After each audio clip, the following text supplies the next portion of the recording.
कहानी की शुरुआत होती है मॉन्टी नाम के एक बेसबॉल प्लेयर से। वो बुल्स नाम की एक टीम के लिए खेलता है जो एक छोटी सी लीग की टीम है। ये लोग इतना बुरा खेलते हैं कि इनके ग्राउंड के बीच से ट्रेन जाती है और जब भी ट्रेन गुजरती है तो मैच ऑब्वियसली रुक जाता है। एक दिन मॉन्टी ने अपने साथ खेलने वाले अपने बेस्ट फ्रेंड स्पाइक को बताया कि ऑडियंस में एक आदमी उसकी तस्वीरें ले रहा है। उसका नाम डोनाल्डो है और वो पिछले 3 मैचेस में भी यही कर रहा था। इसलिए मॉन्टी ने सोचा कि भाई तू अपना देख लियो, तेरा भाई तो जा रहा बड़ी लीग में, जरूर स्काउट होगा ये सुनकर स्पाइक को लगा कि तुम ज्यादा उम्मीद नहीं लगा रहे, हो सकता है ये आदमी कोई और हो। खैर उस दिन उनकी टीम चमत्कारी तरीके से जीत गई, जिसके बाद वो लोग जश्न मनाने के लिए बाहर गए। मॉन्टी और स्पाइक को 2 लड़कियां मिली जो गेम को काफी एंजॉय कर रही थी और वो उन दोनों से फ्लर्ट करने लगे, उन्हें अपने घर ले जाने के इरादे से। बाहर डोनाल्डो ने अपने बॉस को कॉल किया और मॉन्टी की हरकतों के बारे में बताया। पता चला कि वो पिछले कुछ दिनों से उसका पीछा कर रहा है। उसी वक्त उन लड़कियों के बॉयफ्रेंड्स वहाँ आ गए और जब उन्होंने मॉन्टी और स्पाइक को अपनी बंदियों के साथ देखा तो वो बहुत गुस्सा हो गए। बहस शुरू हो गई और भीड़ का एक हिस्सा समझ गया कि अब तो बात बढ़ने वाली है। एक औरत ने पहले ही पुलिस को फोन कर दिया। जैसा कि हमने सोचा था, दोनों गुटों के बीच में लड़ाई शुरू हो गई। दोनों तरफ से मुक्के बरसने लगे। कुछ लोग तो बस मजे ले रहे थे, लेकिन कुछ लोग खुद भी लड़ाई में कूद गए। टेबल्स पर लोगों को फेंका जा रहा था और कुर्सियां हथियारों की तरह इस्तेमाल हो रही थी। अगली सुबह हमने देखा कि मॉन्टी और स्पाइक अभी भी जेल में ही है, लड़ाई करने के लिए। उनका कोच चार्ली आया और उसने कहा कि टीम को मैनेज करने वाले उनकी बेल के पैसे नहीं देने वाले। वो दोनों परेशान हो गए कि सीजन का आखिरी मैच मिस हो जाएगा, लेकिन चार्ली ने समझाया कि मैनेजमेंट वैसे भी तुम्हारी कोई परवाह नहीं करती। उनका प्लान है नए और जवान प्लेयर्स को टीम में लेके आना ताकि टीम को नया बनाया जा सके। कुछ घंटों बाद दोनों को कोर्ट ले जाया गया, जहां उनके ऊपर बहुत सारे आरोप लगे, जैसे मारपीट और प्रॉपर्टी का नुकसान करना। दोनों ने कसम खाई कि वो निर्दोष है और जज से बहस करने लगे। जज इरिटेट हो गया और उसने जानबूझकर बेल $3000 पर सेट कर दी। ऐसे ना होने की वजह से उन्हें वापस जेल में भेजा जाने वाला था, लेकिन तभी डोनाल्डो वहां आ गया। उसने समझाया कि वो एक बहुत जरूरी आदमी के लिए काम करता है, जो कि बेल्स और फाइन्स दोनों भर देगा। बस शर्त ये है कि दोनों को अपने गुनाह कबूल करने होंगे। मॉन्टी को अभी भी लग रहा था कि डोनाल्डो एक ऐसी टीम के लिए काम करता है जो उसे साइन करना चाहती है, इसीलिए उसने खुशी खुशी वो डील ले ली। इसके बाद डोनाल्डो उन्हें न्यूयॉर्क ले गया। जब वो एक कॉर्पोरेट बिल्डिंग में गए तो स्पाइक डर गया। उसने सोचा कि डोनाल्डो एक अंडरकवर पुलिस वाला है जो कि भेस बदल कर उन्हें बेवकूफ बना रहा है। इस पर डोनाल्डो ने कहा कि मैंने तो कभी कहा ही नहीं कि मैं किसी टीम के लिए काम करता हूँ। उसने बताया कि मुझे तो एक लॉ फर्म ने ये काम दिया है। इसके बाद तीनों एक बड़े शानदार ऑफिस में पहुंचे और मॉन्टी को अकेले अंदर ले जाया गया ताकि वो वकीलों से मिल सके। ये वकील मॉन्टी के बड़े चाचा रूपर्ट हैं, जिनका 1930 के दौर में अपने परिवार से बहुत बड़ा झगड़ा हो गया था। उस झगड़े के बाद रूपर्ट गायब हो गया और फिर किसी ने भी उसके बारे में कुछ नहीं सुना। अब सच सामने आया कि रूपर्ट तो देश के सबसे अमीर आदमियों में से एक बन गया था और अब क्योंकि वो पिछले महीने मर गया तो मॉन्टी अब उसका अकेला जिंदा वारिस है। लेकिन रूपर्ट की कुछ खास शर्तें थी। वकील ने एक रिकॉर्ड को प्ले किया जो रूपर्ट ने अपने होने वाले वारिस के लिए छोड़ा था। मॉन्टी ये देखकर हिल गया कि मेरा चाचा गोरा कैसे है, लेकिन रूपर्ट ने पहले ही ये सब सोच लिया था और उसने समझाया कि तुम्हारे दादा की 2 बीवियां थी, एक गोरी और दूसरी तुम्हारे जैसे रंग की। रूपर्ट मॉन्टी से थोड़ा निराश था कि उसने जिंदगी में कुछ खास नहीं किया और अपनी कहानी बताई कि उसके पिता ने उसे बचपन में कैसे सजा दी थी। खैर अब मॉन्टी को ये दिखाना होगा कि वो सच में इस सब के लायक है। उसे पैसे खर्च करने होंगे एक खास तरीके से। अगर मॉन्टी अपने चाचा की बेशुमार दौलत चाहता है तो उसे एक चुनौती पूरी करनी होगी। उसे 30 दिन के अंदर अंदर $30 मिलियन खर्च करने होंगे, लेकिन इसके कुछ नियम हैं। 30 दिन बाद उसके पास कुछ नहीं रहना चाहिए, सिर्फ उसके पहने हुए कपड़ों के अलावा। जो भी चीज वो खरीदेगा उसे ऐसे ही बर्बाद नहीं कर सकता। तो उससे छुटकारा पाने के चक्कर में वो किसी को भी नौकरी पर रख सकता है, लेकिन उसे काम के हिसाब से सैलरी देनी पड़ेगी। ये भी नहीं कि एक आदमी को रखा रोज के 1 मिलियन देती है, सिर्फ इसका 5% ही वो दान कर सकता है, सिर्फ 5% का ही जुआ खेल सकता है। ऐसे यूं ही किसी को दिए नहीं जा सकते। तोहफा खरीद कर देना भी मना है और सबसे बड़ी बात वो किसी को भी इस चुनौती के बारे में नहीं बता सकता, वरना तुरंत ही बाहर हो जाएगा। अगर मॉन्टी को ऐसा लगता है कि वो ये सब नहीं कर पाएगा तो उसके लिए एक और भी रास्ता है। अभी 1 मिलियन लेकर वो यहाँ से जा सकता है बिना कुछ कहे। वकीलों ने पहले ही एक सूटकेस में $1 मिलियन रखे हुए थे। मॉन्टी ने पूछा कि अगर उसने ये पैसा नहीं लिया तो इसका क्या होगा। तब उसे बताया गया कि ये पैसा उसी लॉ फर्म के पास चला जाएगा। मॉन्टी कुछ पल रुका, लेकिन आखिर में ये चुनौती मान ली। उसे 30 दिन बाद रात के 12 बजे लौट कर आना होगा, एकदम खाली, सिर्फ अपने पहने हुए कपड़ों के साथ। एक नौकरानी जिसका नाम एंजेला है, उसके खर्चों पर निगरानी रखेगी ताकि वो झूठ या चालाकी न कर सके। बाहर निकलते वक्त मॉन्टी ने सिर्फ स्पाइक को बताया कि वो 30 मिलियन का वारिस है और रोनाल्डो को अपना फोटोग्राफर रख लिया। ये दोनों बैंक में गए ये पक्का करने की पैसा सच में असली तो है ना। मॉन्टी ने तुरंत 30 मिलियन निकाले कैश में। बैंक का मैनेजर उसे कुछ स्कीम बताने लगा कि सर यहाँ पे पैसे डाल दो, आपका पैसा दुगना हो जाएगा। लेकिन मॉन्टी ने कहा कि मुझे ऐसा खाता बता जिसमें 1 रुपया ब्याज का ना मिले। इस बात से एंजेला परेशान हो गई क्योंकि उसे असली सच नहीं पता। फिर मॉन्टी ने गार्ड से पूछा कि तुम्हारी तनख्वाह कितनी है। फिर उसे ज्यादा पैसे देकर अपना पर्सनल बॉडीगार्ड बना लिया। आखिर में मॉन्टी ने पूरी सिक्योरिटी टीम को ही नौकरी पर रख लिया ताकि वो उसके साथ चलते रहें, क्योंकि अब वो हर जगह बहुत सारे पैसे लेकर घूम रहा था। स्पाइक परेशान हो गया कि उसका दोस्त इतनी लापरवाही से पैसे उड़ा रहा है, लेकिन मॉन्टी ने उसे तसल्ली दी कि बहुत खतरनाक प्लान है मेरे पास, चिंता मत कर। फिर मॉन्टी ने चार्ली को कॉल करके बताया कि वो पूरी टीम को किराए पर लेने वाला है। वो उन्हें नई यूनिफॉर्म, अच्छी बस और एक बेहतर तनख्वाह भी दिलाएगा। चार्ली ने उसे झूठ समझकर फोन काट दिया। इसके बाद मॉन्टी ने एक अनजान टैक्सी रोका और ड्राइवर को कहा कि 1 महीने के लिए तुम मेरा पर्सनल ड्राइवर, ठीक है। एंजेला ने तुरंत कहा कि इतने पैसे हैं तुम्हारे पास, तुम पूरी लिमोजिन गाड़ियों का ढेर ले सकते हो। ये सुनकर मॉन्टी ने ड्राइवर से कहा कि तुम जाओ और बहुत सारी लिमोजिन लेकर आओ, ठीक है। इतने में भीड़ जमा हो गई जो मॉन्टी और उसके ग्रुप को देख रही थी, तो मॉन्टी ने सबको लंच पर बुला लिया।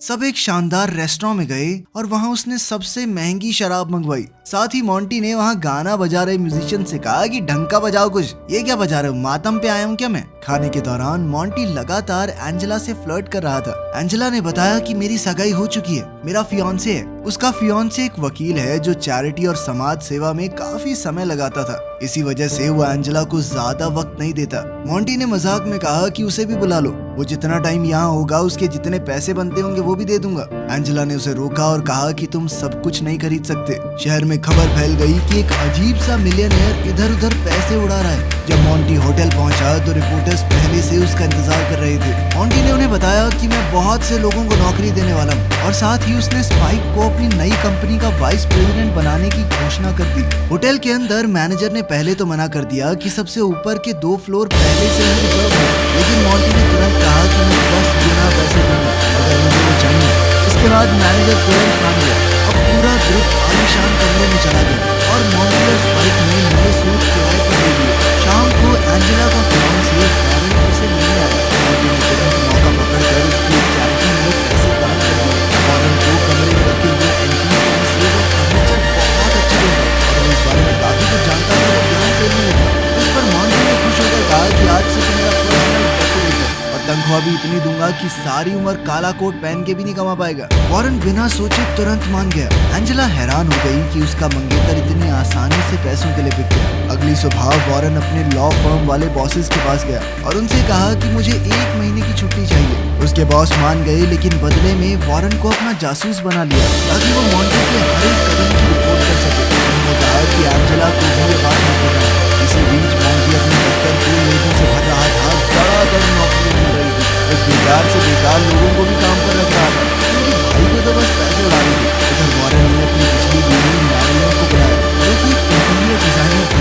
वॉरेन ने उसी की बातों को मॉन्टी के सामने रखा था, लेकिन ये बात एंजेला को बिल्कुल पसंद नहीं आई। मॉन्टी ने एंजेला का ध्यान खींचने के लिए गलत जगह उसे छेड़ा। वॉरेन ने उसे रोकने की कोशिश की, लेकिन वो फिसल कर पेंट की बाल्टियों में गिर गया। मैरिलन अपने ढेर सारे आइडियाज बता रही थी, लेकिन मॉन्टी ने उसे सीधा कहा कि जो आइडिया है ना तुम्हारे पास वो कर दो, पैसों की चिंता मत करना, बहुत है मेरे पे। जल्द ही लोग अपने अतरंगी आइडियाज के साथ मॉन्टी से फंडिंग लेने पहुंच गए। एक आदमी ने उससे कहा कि मुझे 3 मिलियन दो ताकि मैं नॉर्थ पोल से एक बर्फ का पहाड़ अफ्रीका ले जाऊं, इससे वहां लोगों को साफ पानी मिल जाएगा। स्पाइक और एंजेला मॉन्टी को रोकना चाहते थे कि ये तो कितना बेवकूफी वाला आइडिया है, लेकिन मॉन्टी ने उनकी बातों को इग्नोर करके उसे पैसा दे भी दिया। साथ ही मॉन्टी ने एक आदमी को काम पर रखा ताकि वो 5% पैसा जो वो सट्टे पर लगा सकता है उसे घोड़ों के ऊपर शर्त लगाने में इस्तेमाल करे। इसके बाद मॉन्टी ने चार्ली को फोन पर बताया कि हम सबसे बड़ी टीम के साथ मुकाबला करेंगे, उसके लिए मैं पैसा दूंगा। उसने अपनी टीम के बाकी प्लेयर्स को जल्द से जल्द लाने के लिए हेलीकॉप्टर भेज दिया। स्टेडियम के बाहर मॉन्टी अपने दोस्तों का इंतजार कर रहा था। पूरी वेलकम पार्टी के साथ और उसे खुशी हुई जब उसने देखा कि सबने नए यूनिफॉर्म पहने हुए हैं। उसने सबके लिए महंगे पेंट हाउसेस भी रेंट कर दिए। वकीलों ने ये सब देखा तो वो सोच में पड़ गए कि उन्होंने उसे कम समझने की गलती कर दी। बाद में मॉन्टी ने खुद भी यूनिफॉर्म पहनी और अपनी टीम के साथ प्रैक्टिस करने लगा। जल्द ही उस बड़े मैच की घोषणा की गई। फिर स्पाइक और एंजेला एक फाइनेंशियल एडवाइजर को लेकर आए ताकि वो मॉन्टी को समझा सके कि पैसों को समझदारी से कैसे खर्च करते हैं। लेकिन मॉन्टी ने उसे कमीशन की बजाय सैलरी पर रखा। साथ ही उसने पूरा प्लान बनाया कि कैसे इसकी एक बात भी नहीं माननी। उधर स्पाइक और मॉन्टी दिमाग शांत करने के लिए बेसबॉल खेलने लगे और स्पाइक ने मौका मिलते ही मॉन्टी से कहा कि उसे गहनों या स्टैम्प्स में इन्वेस्ट करना चाहिए। ये सुनकर मॉन्टी के दिमाग में एक आइडिया आया। वो स्टैम्प्स की दुकान में गया और आज तक की सबसे महंगी स्टैम्प खरीद ली। अगले दिन वकीलों ने न्यूज में देखा और वो हंसने लगे कि मॉन्टी ने एक स्टैम्प खरीद ली है।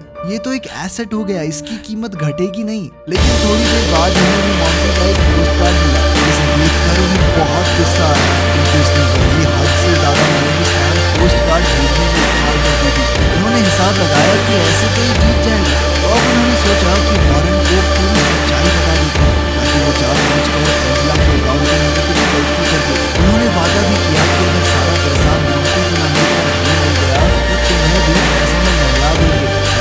बाद में मॉन्टी ने न्यूज देखने को पता चला कि आइसबर्ग कंपनी के शेयर 10 गुना बढ़ चुके हैं उसकी इन्वेस्टमेंट की वजह से। नए पैसों का क्या किया जाए ये सोचकर मॉन्टी ने कहा कि सारे स्टॉक्स बेच दो। जल्द ही ये भी पता चला कि उसने जिस आदमी को अपने पैसे दिए थे घोड़ों पर लगाने के लिए वो भी अपनी सारी शर्तें जीत चुका है। मॉन्टी घबरा गया और उसने एंजेला से कहा कि सारा पैसा चैरिटी में दान कर दो।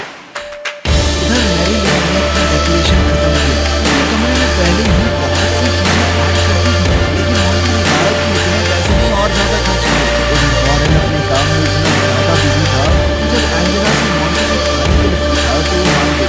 उसने कहा कि मैं आपसे बहुत इंटरेस्ट है, इतना ज्यादा पैसा काम कर रही हूँ। जब दोनों निकलने वाले थे तभी एक आदमी ने गलती से उनकी गाड़ी को पीछे से टक्कर मार दी। कोई नुकसान नहीं हुआ लेकिन मॉन्टी ने फैसला किया कि इस आदमी को हॉस्पिटल ले जाया जाए ताकि वो उसके इलाज का खर्चा भी खुद दे सके। जब उस आदमी को समझ आया कि ये कौन है तो उसने दिखाया कि मुझे तो एक्सीडेंट में बहुत चोट लगी है और मॉन्टी ने उसे मुआवजे के तौर पर बहुत सारे पैसे दे दिए। इससे एंजेला घबरा गई और वहीं खड़ी मॉन्टी पर चिल्लाने लगी। उसने कहा कि तुम इतने सारे पैसे बर्बाद क्यों कर रहे हो। वॉरेन खिड़की से ये सब कुछ देख रहा था और मैरिलिन ने उससे कहा कि तुम इसे पसंद कर रहे हो मुझे छोड़कर। ये तो तुम्हारे बॉस के साथ लगी है, इसका कुछ चल रहा है, ठीक है? वरना ऐसे थोड़ी डांट सकती है अपने बॉस को। रात के खाने पर रेस्टोरेंट में वॉरेन ने एंजेला से कहा कि तुम्हारी मॉन्टी के साथ ज्यादा दोस्ती क्यों कर रही? मुझे शक हो रहा है तुम्हारे बीच में कुछ चल तो नहीं रहा। इस बात से एंजेला बहुत ज्यादा गुस्सा हो गई और वहाँ से चुपचाप चली गई। उधर खबरों में एक रिपोर्टर ने बताया कि मॉन्टी ने एक ऑक्शन हाउस से 114 साल पुरानी शराब के 5 डिब्बे खरीदे। उसने बोतलें खोली और सबको महंगी शराब पिला दी। थोड़ी देर बाद स्पाइक फाइनेंशियल एडवाइजर के साथ वहां आया। उन्होंने मॉन्टी से छुपकर कुछ इन्वेस्टमेंट्स की थी जिससे उन्होंने $10 मिलियन कमा लिए हैं। ये सुनते ही तो मानो मॉन्टी को सांप सूंघ गया और बाकी सब सोच में पड़ गए कि आदमी पागल है क्या। पैसे मिलते हैं तो दुखी हो जाता है, जब खर्च होते हैं तो खुश। तभी वॉरेन वहां आया और कहने लगा कि मुझे फर्नीचर किराए पर लेने के लिए $20,000 चाहिए। मॉन्टी ने पैसे दिए और सबको बाहर भेज दिया ताकि वो कुछ पलों के लिए अकेला रह सके। जब मॉन्टी ने टीवी चालू किया तो पता चला कि मेयर अपने अगले चुनाव के लिए बहुत सारे पैसे उड़ा रहा है। मॉन्टी ने सोचा कि मैं भी इलेक्शन में खड़ा हो जाता हूँ, अपना सारा पैसा कैंपेन में खर्च कर दूंगा। एंजेला को लगा कि ये आदमी कितना अच्छा है, इतने पैसे हैं इसके पास फिर भी पॉलिटिक्स में उतर रहा है ताकि लोगों की मदद कर सके। वाह। बाद में एक प्रेस कॉन्फ्रेंस के दौरान मॉन्टी ने रिपोर्टर्स से कहा कि लोगों को किसी को भी वोट नहीं करना चाहिए, खुद उसको भी नहीं। उसने कहा कि सारे कैंडिडेट चोर हैं एक नंबर के और कोई बेवकूफ ही होगा जो उन्हें वोट करेगा। उसने अपनी ये एड पूरे देश में चला दी कि ज्यादा से ज्यादा पैसा खर्च हो और अगर न्यूयॉर्क के लोग बाहर के घूमने भी गए हैं तो भी वो देख सके। ये बात तो सब लोग जानते हैं कि पॉलिटिशियंस करप्ट होते हैं। उनके बीच में ऐसे ईमानदार आदमी को देखकर जो सबके सामने सब कुछ साफ साफ बोल रहा है, लोग बहुत इम्प्रेस हो गए और वो बहुत जल्द लोगों के बीच फेमस होने लगा। एंजेला अकाउंटिंग संभालते हुए बहुत परेशान हो रही थी, उनके पैसे अब पूरी तरह खत्म होने वाले थे। मेयर के इलेक्शन के लिए जो बाकी दो कैंडिडेट खड़े थे वो एक साथ आ गए। अब इलेक्शन में जो बाकी लोग खड़े थे उन्होंने सोचा कि हमारे बारे में टीवी पर बकवास कर रहा है, उल्टा सीधा बोल रहा है, इसका कुछ तो करना पड़ेगा। उन्होंने मॉन्टी के ऊपर डिफेमेशन का केस कर दिया, जिसके बाद मॉन्टी ने खुशी से $4 मिलियन जुर्माने के तौर पर भर दिए। आखिरकार उस बड़े मैच का दिन आ ही गया। मॉन्टी ने अपनी टीम से कहा कि आज ही मौका है, हमें दुनिया को दिखाना होगा कि हम उतने के नल्ले नहीं जितना लोग हमें समझते हैं। मैच शुरू होने से पहले एक ट्रेन मैदान से गुजरा, जिसमें मॉन्टी ने अपने इलेक्शन के बहुत सारे एड्स लगा रखे थे। मॉन्टी ने सबसे पहली बॉल खेली थी और साथ ही पहले बंदे को आउट भी कर दिया। जब दूसरा बैटर आया तो स्पाइक उसका मजाक उड़ाने लगा। उसने कहा, तेरी टीम खुश नहीं है मुझसे, मेरे पास आके बता रही थी सब कुछ। इस बात से वो आदमी बहुत गुस्सा हो गया और लड़ाई बहुत गंदी होने वाली थी, इसलिए उसे मैदान से निकाल दिया गया। तभी वॉरेन फर्नीचर की दुकान पर गया और जितनी चीजें उसने किराए पर ली थी सारी वापस कर दी, जिससे उसे डिपॉजिट के पैसे मिल गए। अपनी हार रही टीम से फ्रस्ट्रेट होकर मॉन्टी चेंजिंग रूम में चला गया। वहाँ विल ऑफिसर उसके पास आया और कहा कि अगर तुम इलेक्शन जीत गए तो उससे जो सैलरी मिलेगी वो भी तुम्हारी संपत्ति मानी जाएगी। गेम के आखिर में दूसरी टीम जीत गई। अब मॉन्टी सोच रहा था कि आखिर में इलेक्शन कैसे हारा। मॉन्टी ने उन्हें बधाई देने के लिए एक भाषण दिया। उसने कहा कि अगर पैसा हो तो वोट तो खरीदी जा सकती है, लेकिन एक प्रोफेशनल खिलाड़ी सिर्फ मेहनत से बनता है। इसके बाद मॉन्टी ने इलेक्शन से अपना नाम वापस ले लिया और कहा कि उसने पैसे भी जीतने के लिए नहीं रखे थे। उसके पास ज्यादा पैसे नहीं बचे थे, इसीलिए उसने कहा कि जो कुछ भी बचा है उसे आखिरी पार्टी में लगा दो और पार्टी में जितने हो सके उतने लोगों को बुला लिया।